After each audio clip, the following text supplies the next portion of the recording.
Hey Blades fans, I'm Alli Vellucci alongside Jake Maurice, and welcome to our pregame show. We're back in Hertz Arena for the third and final game against Atlanta. We saw a very different Everblades team last night than we did on Wednesday. They came out with a lot of jump, were winning board battles, and honestly just looked like a different team overall. Yeah, especially that first 10 minutes. For the first time this season, they strike within the first 10. Yes, they gave up the first goal, but throughout the first period, they were clearly the better team, outshot Atlanta 15-7, and just looked overall like a team that we haven't seen at the start of a game yet this year. And if they can continue that throughout the rest of the year, that'll set them up for a lot of wins throughout the season, because that was an opening 20 minutes that you can carry throughout an entire game to pick up the W.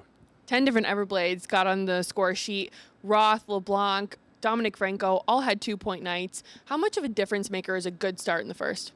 Well, the good start, obviously, it just gets everything rolling. It sets you up with a standard that you have to reach for the rest of the game, and that's what the Florida Everblades did last night. And to your point about 10 different players getting points, that's huge, because that's what's sustainable for winning all throughout a season. You're not going to win. You might win like one game here or there if you got one line that just takes over a game, but you can't just have only 3 or 4 guys on a team going every night. To get over half of your lineup onto the score sheet, 3 guys with multi-point games, that's huge, and that's the kind of effort that's going to allow the Everblades to pick up way more wins than they do losses. The Blades had 2 power play goals on their first 2 power plays of the night. It was the first time this season that we've seen them get multiple power play goals. What was working differently for them last night? Yeah, and this was also the first game where, against Atlanta specifically, they really controlled the special teams battle. Specifically on the power play, one of the best things that they were able to do that they hadn't been able to do before consistently was get pucks into the middle. You saw Kobe Roth's goal came from in the middle of the ice when he was able to get a pass and just right in front, go one-on-one with David Tendek at a great spot and score the goal. And the Everblades, even at 5-on-5, they were able to do the same, but specifically on the power play, not being stuck on the perimeter all throughout the man advantage, not just passing it between the 2 guys on the wall and your man at the blue line, made it so that they could open up the ice more, get more advantages, and you force Atlanta to respect that pass into the middle once they realize that you're getting it through, and that allows you to open up other things from along the wall. Guys are able to move in more easily because they have to respect that, while also respecting the ability to get the pass into the middle. Your guy from the blue line can creep in a little bit, and it just opens up different looks for yourself. Because if you're just stuck on the wall like they have been in past games, then the teams, they just have to let you make those passes and take shots from well out and then just dump it when they get it.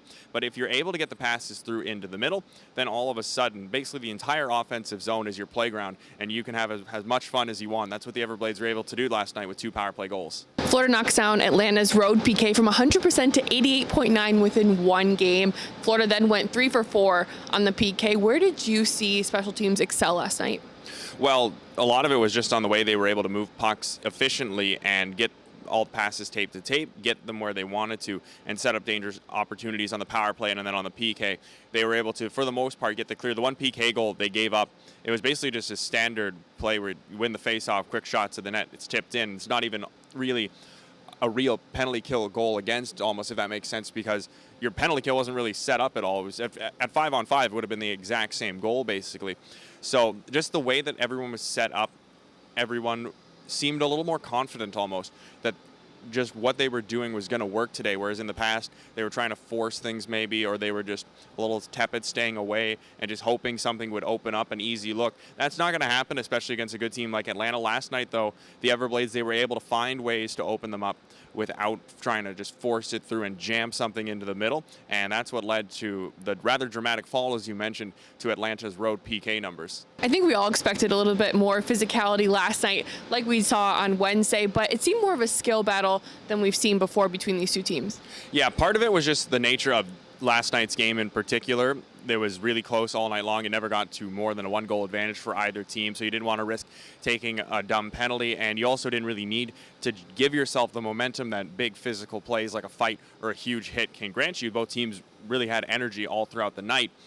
I think tonight, though, we're gonna see a little bit more of that, particularly if we go a while into the game and we're still waiting for the first goal, or we're still tied up late, because if you're sitting in a situation like that, then both teams are going to want to do whatever they can to give themselves the edge in a game. And we saw Austin Crossley drop the mitts on Wednesday. We saw Kyle Neuber was willing to fight on Wednesday. Other guys have been physical throughout this series, and there were some big hits, but there wasn't really any of the stuff after the whistles. But also, both teams' coaching staffs, they've seen that the other team's power play is working, and you're going to want to make sure that you don't put yourself in the box unnecessarily, especially if we're in a situation like we have been in both games so far, where it's a one-goal game late. You don't want to put your team down a man and potentially blow the game by giving yourself a PK late. Let's talk a little bit about goalie Evan Fitzpatrick. His first start at home in Hertz Arena. He gets the win. Unfortunate turnover and late in the third period to tie the game for Atlanta, but he really pulled through in overtime, and honestly, you could tell that these guys were willing to play in front of them and felt comfortable playing in front of him as a goalie. Yeah, part of what made that turnover so surprising was it's just so uncharacteristic for a goalie who's very calm usually with that kind of stuff. And also you have to give Atlanta some credit. They were able to force the turnover. It doesn't happen if they weren't in there creating chaos for Fitzpatrick. But yeah, apart from that, through regulation and into the overtime period, he was steady. He had pretty good rebound control. He seemed to know where he wanted to put the puck for the most part when he was directing pucks either with his pads or with his stick. And yeah, also, it was his first ever start at Hertz Arena. There was probably a little bit of nerves there, probably a little bit of he really wanted to get the win, so it was kind of built up in his head, but now he got it. He got his first win here with the Everblades in Hertz Arena.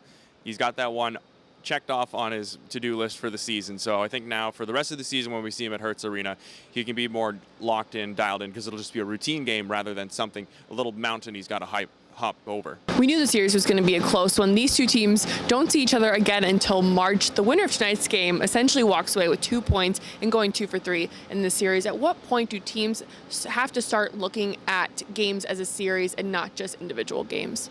I think it would probably be about right now, honestly. Like, this is the 5th time these teams are meeting, and as you mentioned, they're not going to see each other again until March. Talking with some people around both the Everblades, the Gladiators, and the ECHL as a whole, a lot of people anticipate that the Blades and the Gladiators are going to be in the same situation they were in last season, battling it out for first place in the South Division. So this is the last time that you're going to be able to directly take points away until March, and there's a lot of hockey in between now and March for these two teams to play.